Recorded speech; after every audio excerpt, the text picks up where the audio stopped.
Hello everyone. I can't believe it's that time of the week again for Soundcart Live. I'm so excited to be here and so grateful that you are too. Today, we are getting right into the Sound Bag Tour, which I'm so pumped for. And here we have it right here. And I'm going to be going over all of the details and different things that go into what makes this sound bag. And we're going to kind of look at all the different components and take a look at the weight and also dig into the routing.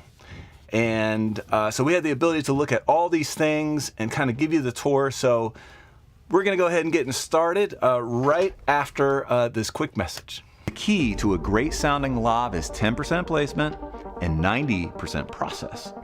Typically, I'll do a script breakdown on my iPad. Ingenuity and flexibility really are the keys here because we have the same goal, capturing the performance. It is this process here that inspired us to create Wire Like the Pros, a masterclass for students and professionals who have the desire to excel and go beyond just the wiring technique and tools. Let's talk about working with the actors.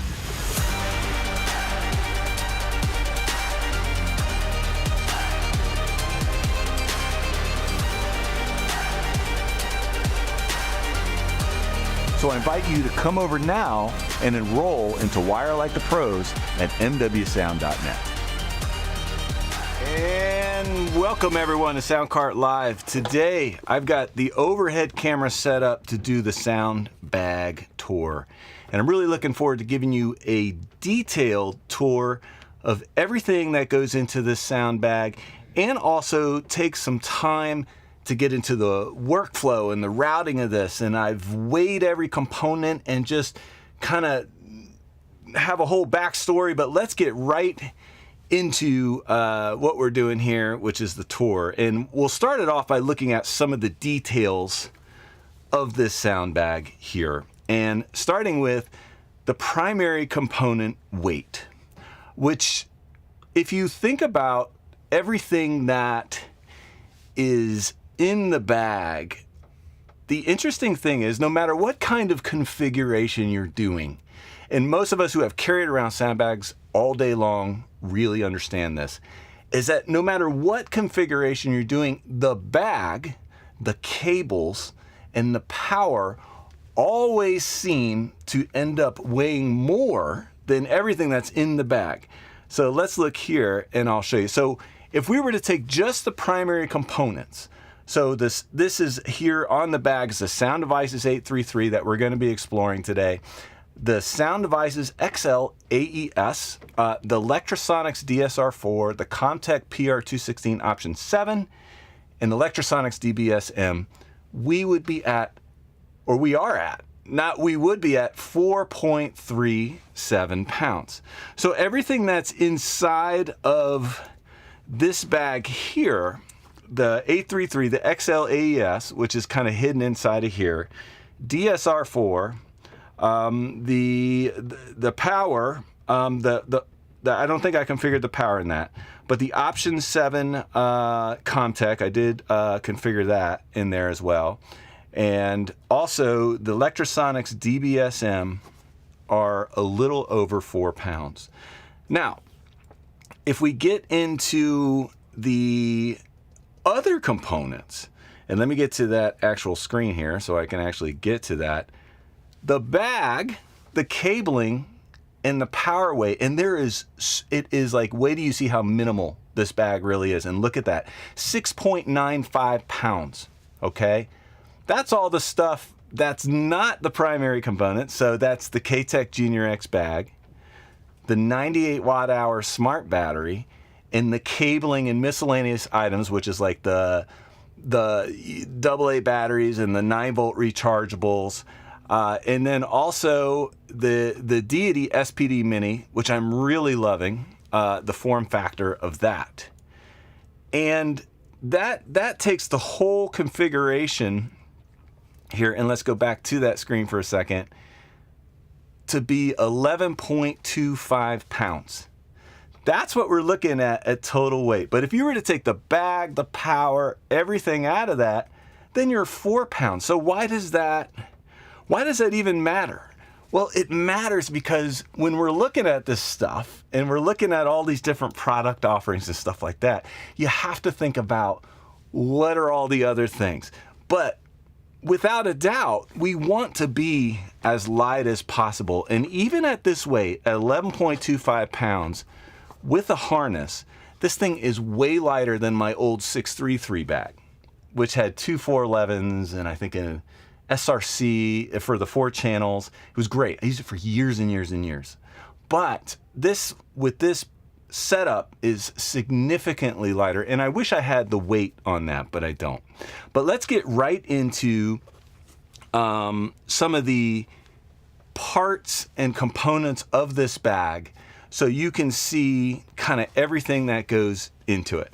So in here, as you can see, is the Sound Devices 833 and the Electrosonics DSR4.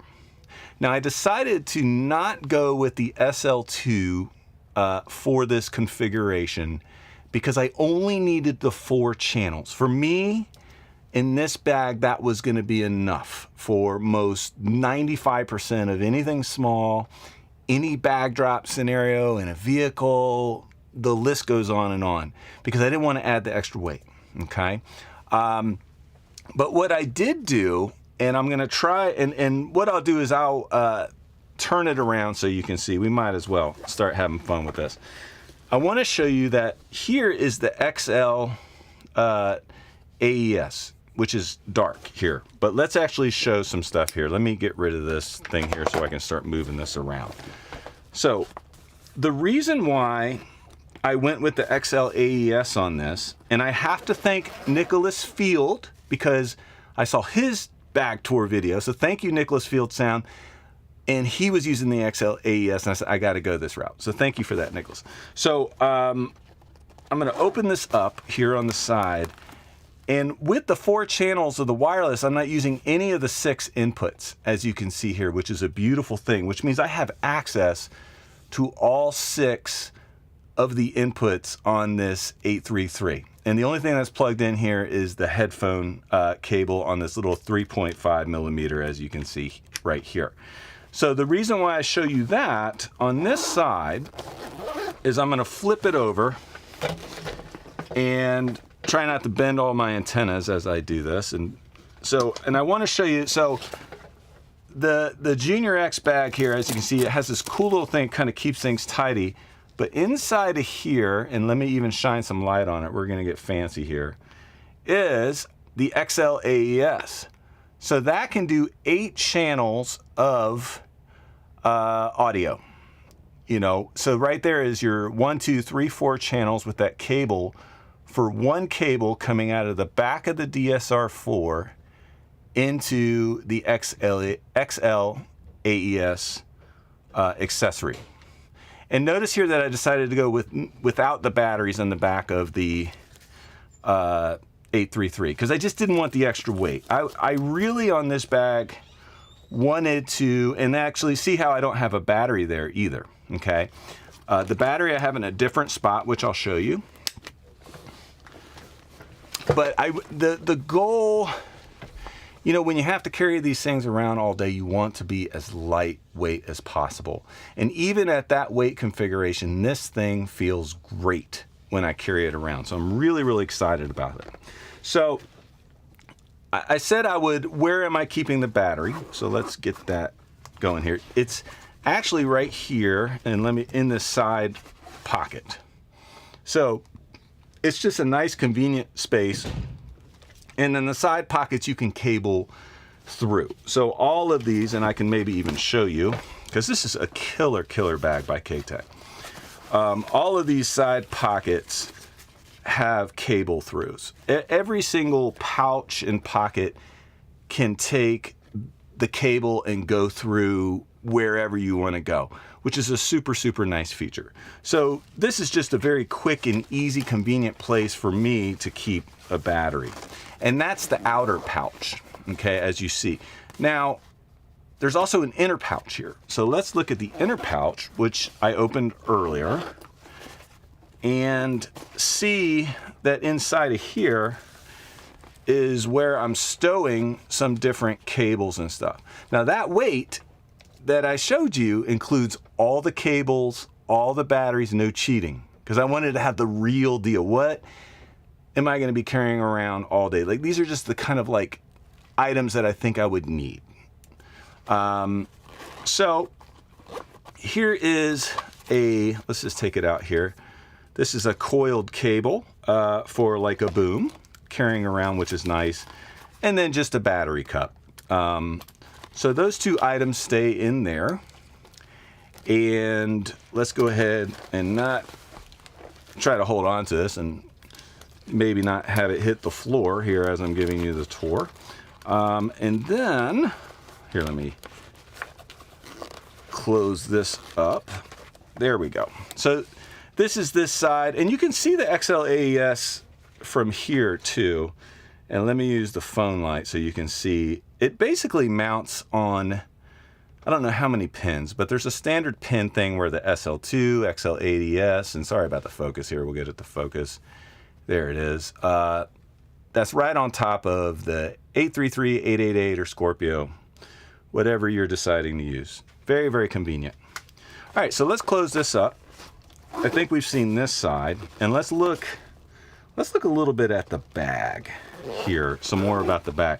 So this bag, as you can see, has these 1/4-20 mounting points here, which is great. So if you ever want to use, like I like to use omnidirectional, those antennas like the Betso bow ties, or something like that when I'm working in exteriors, or I need this, you know, we're going a longer range than something that I would consider, you know, within 50 feet, right? Something like close range. If they're going to be going a little farther, that's going to be an optimal antenna. So that's a really nice mounting point here for that kind of thing. Now on the back here is the kickstand, as you can see. And what I like about this kickstand on this small bag is it's attached to the bag. So the larger bags, so it just kind of sits at an angle, as you can see here. So if you're sitting in front of it or standing in front of it, it helps make things easy and convenient.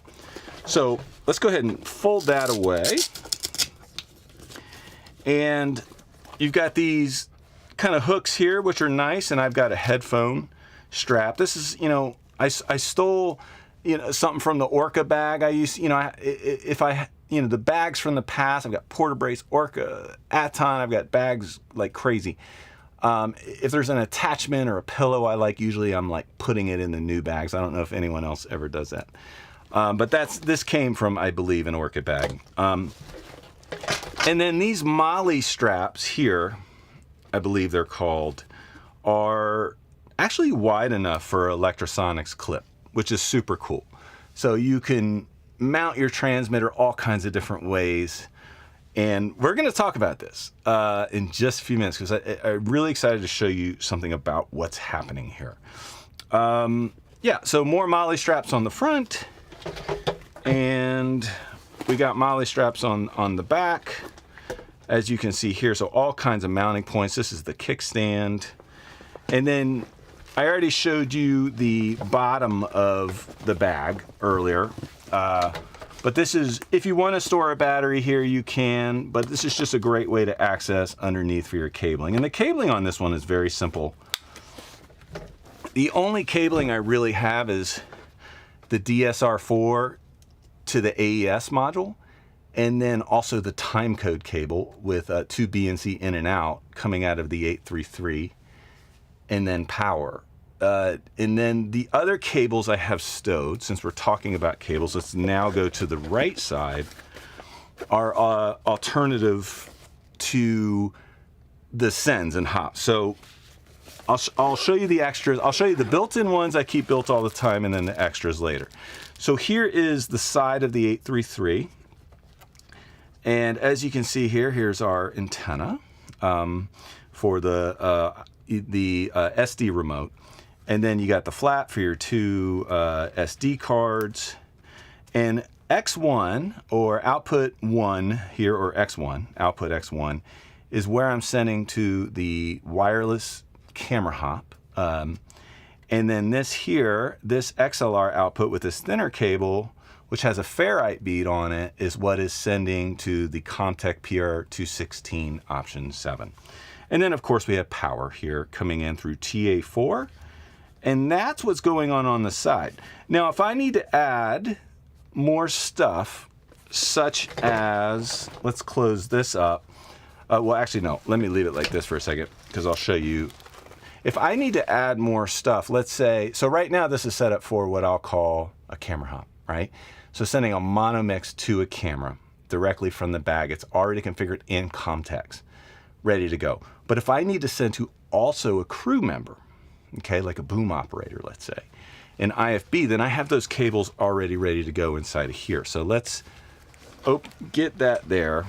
And I'm doing my best not to drop this sound bag here, because I just wanted to get it on camera for you guys. So I'm doing some weird stuff with this here. So I've got built in here, and let's get it on camera, time code, a 3.5 millimeter to 3.5 millimeter TRS as an alternative for the Comtech if I don't want to use the XLR. And then the last cable is a TA5 to TA3 line level. So if I can, this allows me to use, I love we can see those connectors here on that camera. So if we wanted to send an additional send with an additional mix, such as something to a crew member, I could do that with that cable. But with this small bag, you know, it's probably not typical, but it could be done, okay?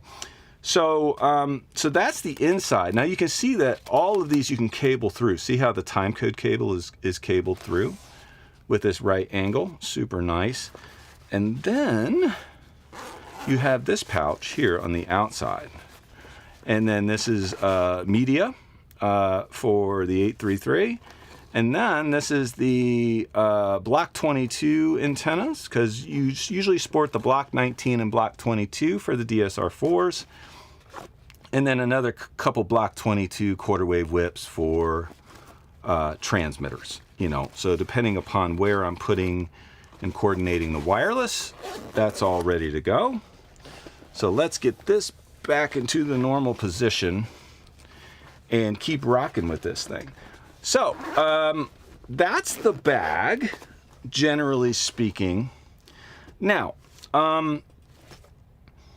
to basically, the way this DSR4 is mounted in here allows me to do the IR sync, as you can see here. So it's really convenient to where if I wanted to, you know, coordinate this transmitter here real quick, like this DBSM, then I could simply go here into the DSR4, go into IR sync, send all, okay, and press go. And then as you can see, it says, well, it's out of focus, but it just says sync okay.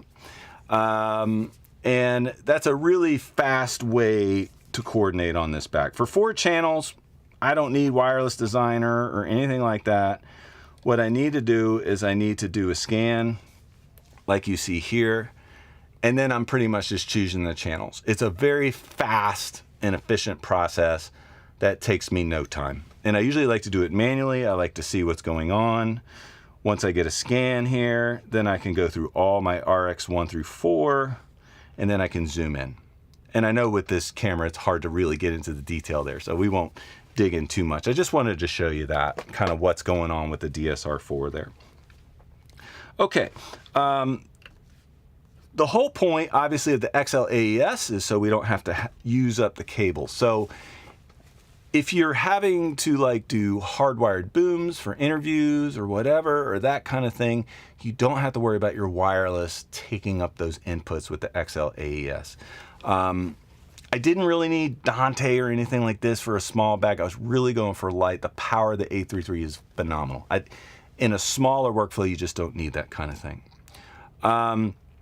So then this thing, the Deity PDR, SPDR, and I'm giving the wrong model number here. Let me go back to the PowerPoint, and I could tell you what that is. The SPD Mini. Okay, great. I didn't want to get the model name wrong on that.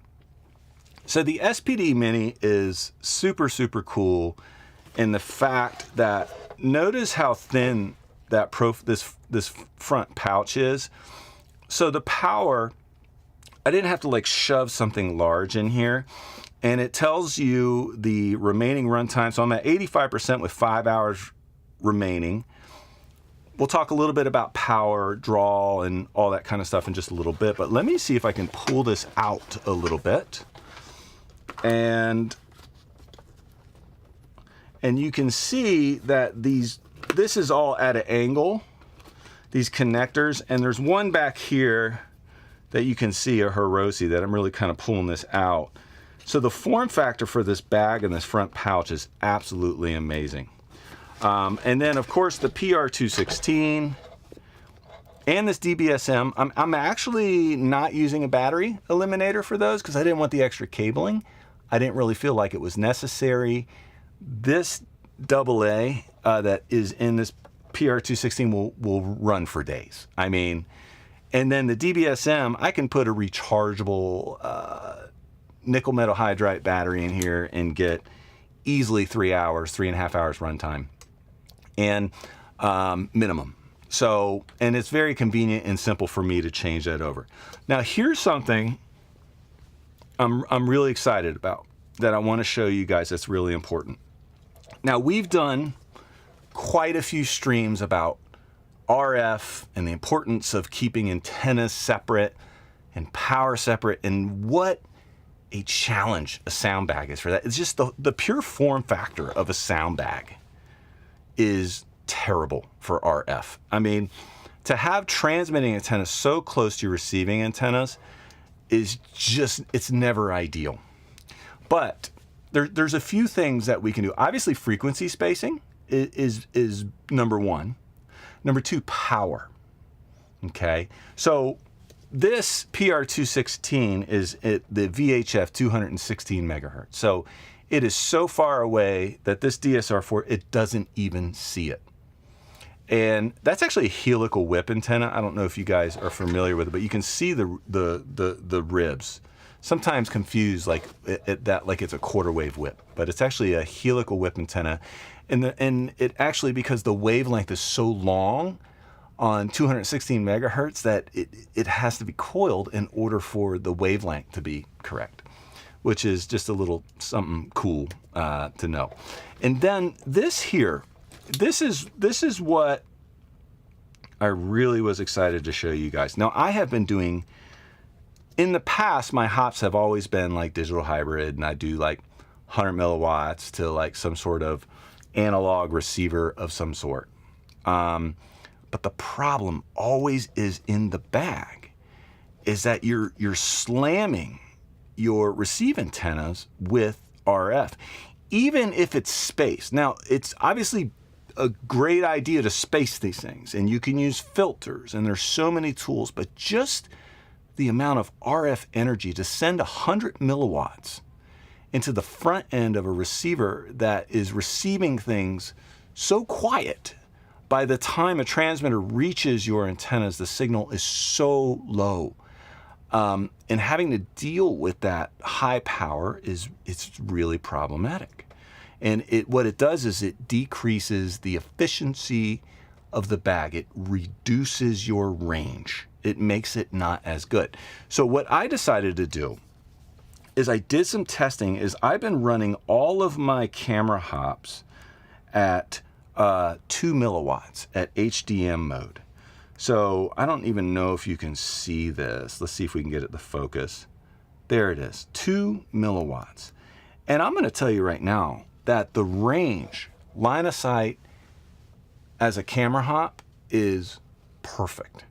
I have had zero issues. It's providing it's coordinated, and what it does, it's like the front end of the DSR4 doesn't even see it.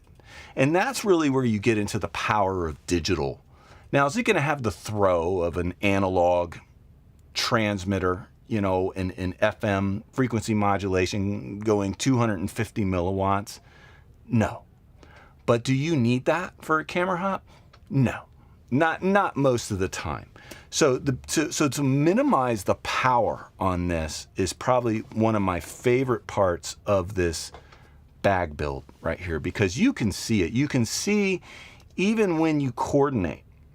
When you put this thing on a spec an or you look at it, as soon as you power up that transmitter, you see the noise floor just go up, and you're losing at least 10 BM, 15 dBm of play, which brings your range way down. So anyway, I'm always thinking about, and that's not the only solution. Obviously, there's other things we can do, separating antennas, frequency spacing, filtering.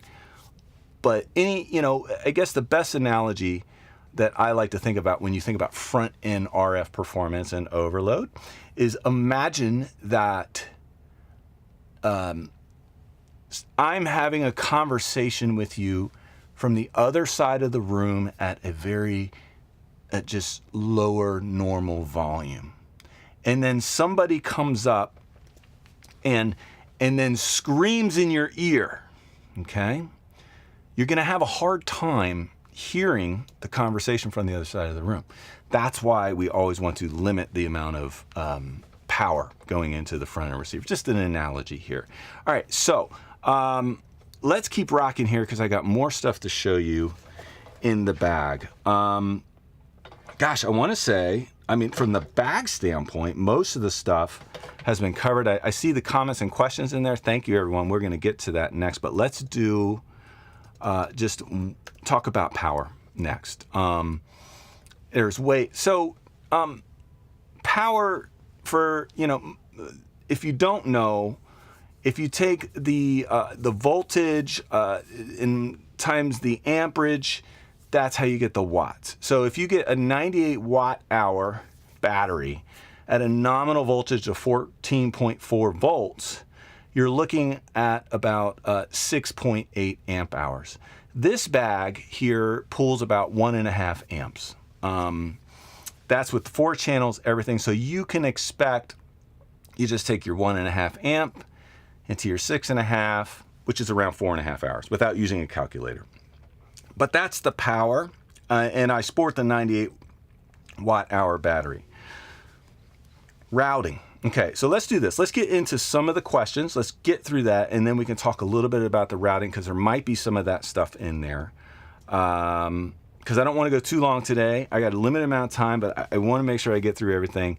So let's go here into the comment section and see if we can go ahead and get through some of these comments here. All right. So, all right. Greg says, good evening from the UK. Greg, thanks for being here, and thanks for saying hello. Zlako, it's always great to see you. Yes, I love doing these streams. I appreciate you being here. Adana says, nice bag. Thank you so much. Alex says they have the same Junior X bag. Is that right? With the 633 and instead of the 833. He says, which saves power. Oh yeah, the 633 is incredibly power efficient. Yeah, thank you for the comment, Alex, and being here. Norm, it's great to see you. Zlako says, what cable do you use to connect the DSR4 and the AES 833? I'm using a, let me think about this. I'm using a TA5 female to 2 TA3 females that go into the XL AES, which has the TA3 males. And that one cable carries all 4 channels. Great question. You can make the cable, you can buy the cable, especially if you want a custom length. I already had a couple on hand since I have these receivers and I'm using them in other configurations. Okay, is this really live right now? Yes, this is really live right now. Yep. I don't know what the clapping means, but maybe it means I'm really live right now. Urea, thanks for saying hello. Hello to you too. Zlako says, one more question. When you send audio from the DSR4 to the 833, can you change the gain on the 833? Because on the 633, if you can't using the AES input, oh, Zlako, you can absolutely adjust the gain. You know, on this particular recorder, that would be critical, because if you couldn't do that, then that's a no-go. So the gain works just like, you know, similar to any like mic level, line level. You have a trim input and can adjust it. Plus you have limiters and everything you would want or expect. Speaking of Aton, do you still have the Kantar? Yes, Norm, I still have the Kantar. Thank you for the question. And did you say it's only one cable from the DSL4 to the AES to the XL, is it called the XL AES module? Yep. Yeah, just one cable, Norm. You know, cables add up quick. I think when I did the weight measurements on this, it was over 2.5 pounds. Which seems a little weird since there's not a lot of cables in here. I think it's more like 2 pounds. But anyway, cables are heavy. Heavier than what we realize, right?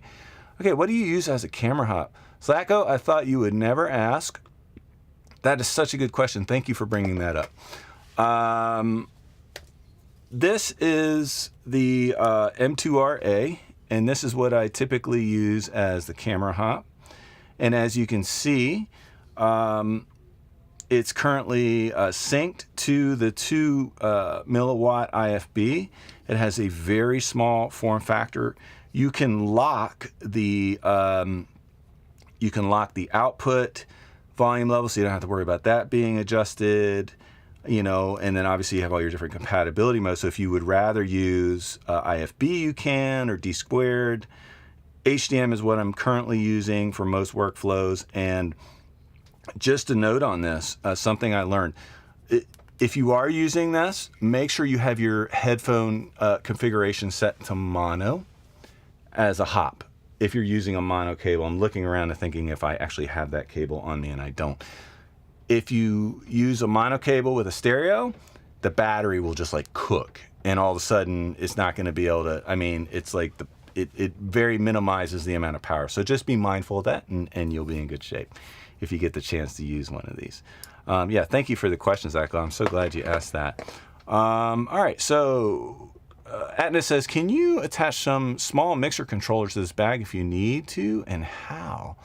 Oh, Atna, I mean, I guess what you could do is use one of these arms here and then like put a panel up.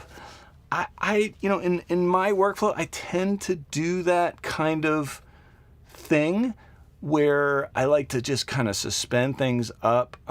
Most of all my carts, I stand. I don't sit anymore. I try not to sit ever. And I like to kind of elevate things with rigging to be in and around. So absolutely. I mean, if you can dream it, it probably could be done. It just depends how you like to work. Thank you so much for the question. Norm says, the new routing matrix on SD remote is awesome. Norm, that's the best comment, I think, for the last segment of this video. We're going to come back to that. Duet hop, nice. And do you have any digital in the B1C1 yet? Alex, not yet.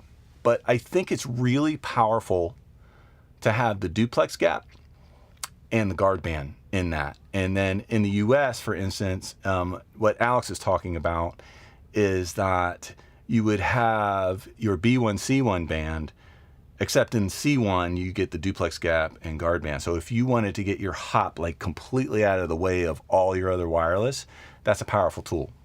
Man, you guys have like the best questions, because I'm always like, oh yeah, that's right. And then going back to what Norm says, the new routing matrix on SD remote is awesome. I agree with you 100%, Norm, and in fact, that's the perfect segue going into the next segment, which is looking at that routing matrix and seeing what we are doing here. So what's super cool is normally I'm not going to use an iPad with this unit, but I would use a phone. So you do need an iPad to use the routing matrix. It's not going to show up on a phone. You have your from side on the left side, as you can see here, and then you have your right side. And this is a really fast way to kind of show you what I have set up as a de facto routing scenario.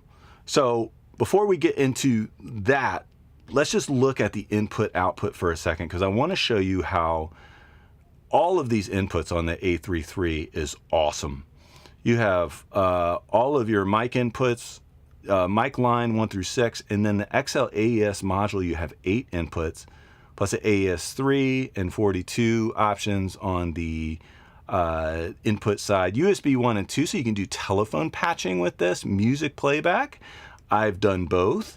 And then, of course, you can even send your return inputs into a track and do more advanced routing. So, you know, having used the 633 for many, many years, I'm super stoked. Let me get that back the way it's supposed to be with all of the options. I mean, we could do a whole stream on that. You know, we're going to focus more on the bag tour side of it. But this machine is loaded with features, and I just love it. I think it's great. So let's go back here to here. As you can see, 1 through 4 is my AES modules. And speaking of features, notice here that my input 5, I can choose mic 1. So I have that as, like, say a boom microphone you'd have on a C-stand for an interview. 6 is off. 7, as you can see, labeled music left and right.